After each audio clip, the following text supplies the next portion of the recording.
Alright, greetings Kiss Nation, and this is going to be a Kiss topic, and it's the topic that keeps on giving. We're doing another segment in the Kiss Summer Storms Vegas topic. Now, this one's going to be a bit different, because lately all the other additions to this topic have been evolving around Gene Simmons doing interviews. This time it's going to be a different story. It's a topic evolving around Paul Stanley, and it says, Paul Stanley says Kiss Summer Storms Vegas event will go through some major changes. He confirms he and Gene Simmons will perform 15 songs. And I find this interesting because I did a topic about this with Xander a few days ago, and we talked about some songs that we would like to get performed at this event. And I know Xander and his wife on his podcast did an episode where they did like their dream set list for the event. But between my Kiss topic with Xander and his podcast with his wife doing their set list, we never fully got a confirmation about how many songs Kiss would actually play. So to hear that they're going to be doing 15 songs, I would like to know what the 15 songs would be. But I mean, I guess we'll find that out when the event starts. So let's go to see what this article has to say. In a new interview with the Justin Richmond of the Broken Record podcast, Paul Stanley spoke about Kiss's upcoming appearance without makeup at Virgin Hotels Las Vegas as part of the free-day Kiss Summer Storms Vegas event, which runs from November 14th to 16th. Kiss Summer Storms Vegas celebrates the Kiss fan club's 50th anniversary and will be the band's first appearance since Stanley, bassist, vocalist Gene Simmons, guitarist Tommy Fair, and drummer Eric Singer wrapped up their End of the Road farewell tour at Madison Square Garden, New York in December 2023. Okay, we all know this. Stanley told Broken Record about the Vegas event. It started off as something, honestly, that Gene and I kind of took a back seat in, and honestly, we reached a point not too far in the past where we both said, you know what, this isn't the way we want it, and it's going to go through some major changes to be what we think it should be. Okay. I wonder what they could mean by that. We spent 12 years nurturing a Kiss cruise, and what that means and what goes into it, and what you get to participate in, and the social aspects between fans from 33 countries, Paul explained. So this virtually will become a Kiss cruise in Vegas. Okay. I like that idea. It doesn't need a ship.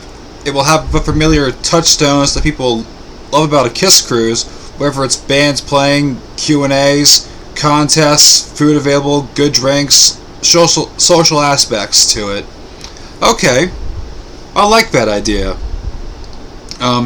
They're bringing the Kiss Cruise aspects to this event, so which kind of begs the question, you know, since they're bringing all the Kiss Cruise aspects, like the Q&As, the contests, and the food stuff, do you still have like Mr. Speed and Kiss Nation still available to play, or is that like part of like the major changes, but you know that's not gonna happen anymore?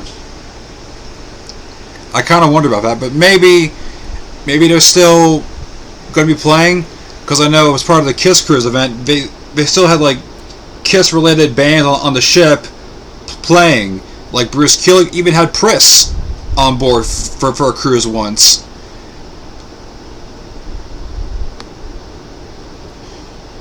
So it started in a way that we kind of took a step back to see what some other people might do, and then we recently found ourselves going, no, this isn't what we want to do or the way we want to do it. So there'll be some announcements forthcoming and a lot of stuff where people are going to be very happy, as am I. That. Oh, okay. A Kiss Cruise, there was no ships available, but a Kiss Cruise can take place anyway, Stanley added, and to do it in Vegas at the Virgin Hotel is going to be everything that people want and have been hoping for. Okay, this sounds very cool. When Richmond noted that a KISS event in Vegas sounds just as good as or better than a cruise, Paul concurred, "It will be great, and it'll be great, fantastic weekend of all the things that we've loved and that people loved," he said. "So whether you're KISS Army, Navy cruiser, whatever you are, this is about to become much more. We're really excited, so I think people should just stay tuned." Okay. Asked if he and Gene will perform at all at KISS Army Storms Vegas, Paul said, "We're going to do a no makeup set. We'll play 15 songs, whatever, and Tommy, we're all geared up to do it. We're really looking forward to it." I had to add in some shit because, like, whoever the hell wrote this is really fucking up on some of this stuff. Wow. After Richmond asked if the performance will be acoustic, Stanley clarified, "No, that'll be electric, so it's going to be great. And the other bands that are going to be announced, it's going to be everything that everybody loves on the cruises. I think that was missing from what was being planned, and we needed to put our big hands into this and needed to steer the ship." Okay, so they have other bands that are going to be announced, so that kind of begs the question that maybe Mr. Speed and Kiss Nation are not going to be involved in this anymore? I don't know, because, like, they say they have other bands that are going to be announced, so it kind of makes me think that maybe Mr. Speed and Kiss Nation are no longer involved. I don't know.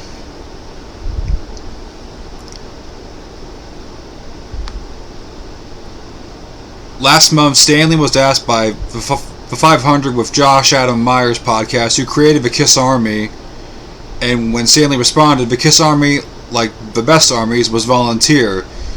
KISS Army started in Terre Haute, Indiana, when Bill Starkey, a resident, and his friends weren't getting any KISS music on their radio station, and they called the radio station as the KISS Army and said, if you don't start playing KISS music by a certain time, we'll surround the building.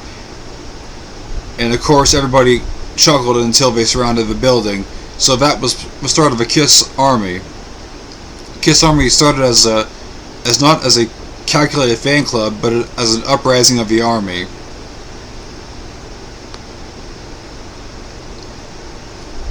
Earlier last month, Simmons told Greg Schmidt of the Noise in the Attic about the KISS Army Storms Vegas event, "People misunderstand what this is. The Virgin event in November is really the fans, the KISS Army, they're taking over a hotel. This ain't a concert, no makeup, certainly not. We promised we would never do that again, no touring. We'll get up and jam, in fact. I'm not even sure how many of us are going to be there. I know Paul and I are going to be there. I think Tommy's going to come. But former KISS guitarist Bruce Killick might pop in. It's very informal." Asked if original KISS members Ace Frehley and Peter Criss are welcome to appear at KISS Army Storms Vegas event, Gene said, "Of course." And I talked about this and with Xander a little bit more heavier than I did in my solo KISS topic, and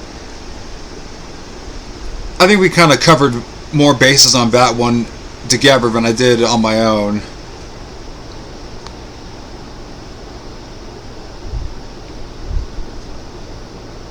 After Schmidt noted that KISS is one of the last bands of his generation that have all living members,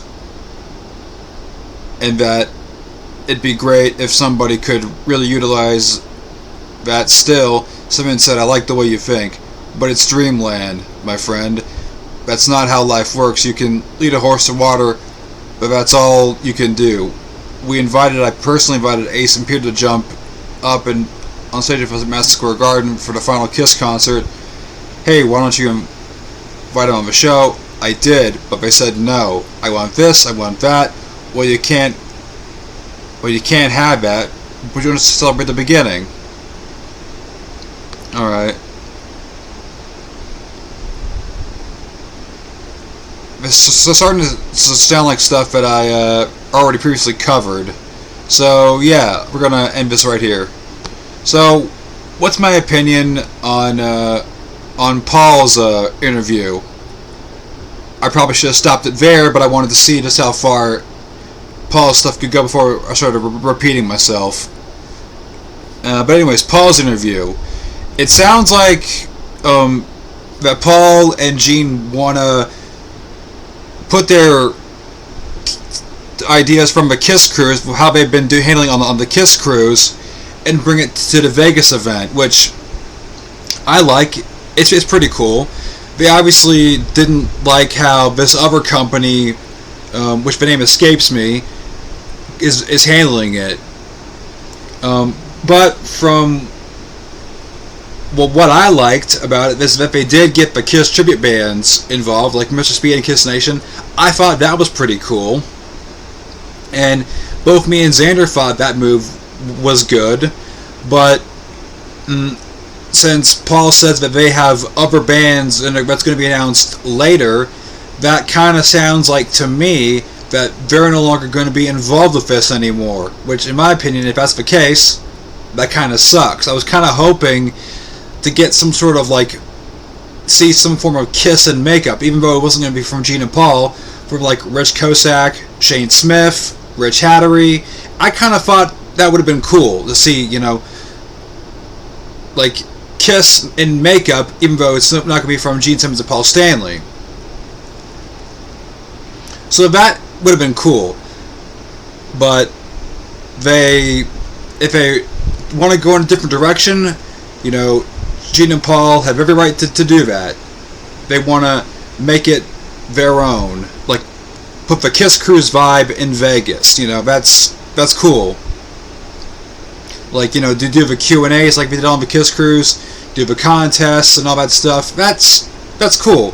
I like that. I like that they want to do all the Kiss Cruise stuff like that. That's pretty cool. So anyways, that's all I got to say about this. I want to know what you guys think about this. How do you guys feel about Gene and Paul kind of bringing the Kiss Cruise element to this Vegas event? Let me know your thoughts in the comments down below. Hope you guys enjoy this topic. Until next time, I'll see you later. See ya.